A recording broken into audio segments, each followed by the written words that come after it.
welcome to What's Cooking with Friedens. I'm Katrina and I'm a volunteer coordinator at Friedens. Today I'll be showing you guys how to make a simple burrito bowl with some of the ingredients you can get from our pantries.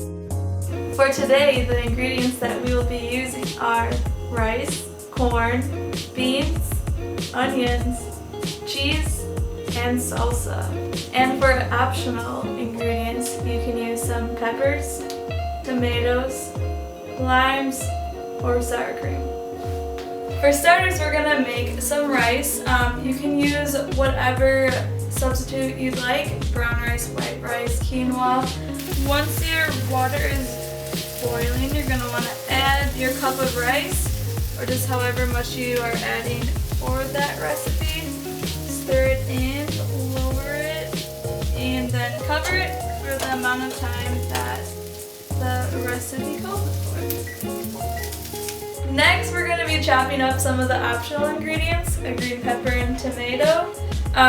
Before you use some of these ingredients, you're going to want to give it a good rinse off. You never know what's living on the inside of them or outside of them. You want to make sure you keep yourself nice and healthy.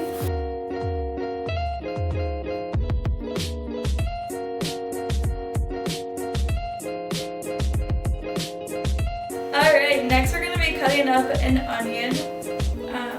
You want to be very careful of cutting the onion so you don't cut off your fingers, but I tend to cut the ends off real quick just so it makes it a little easier, and cut down the center. For today's recipe, we will be sauteing the onion, but you can realistically do it however you want. Alright, so we are going to start sauteing the vegetables. I tend to add a little bit of olive oil to keep the vegetables from sticking.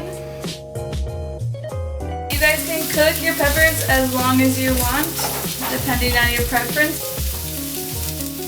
Alright, next we'll be making the beans. You can use whatever bean you prefer. We can do black beans, pinto beans, refried beans. While you're cooking your beans, you're going to want to make sure you stir them quite frequently so that they don't burn or stick. Alright, we're going to assemble our burrito bowl.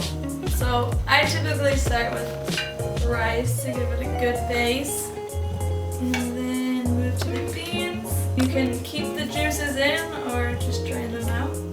And then some peppers and onions. Some corn that I microwaved in the microwave. You can use whatever cheese your heart desires and as much as you want as well.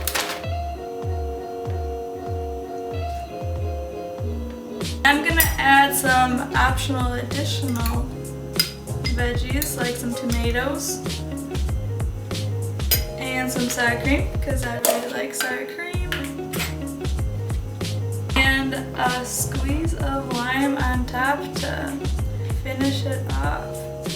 This has been What's Cooking with Friedens. Thank you so much for tuning in. We hope to see you tune in for our next recipe.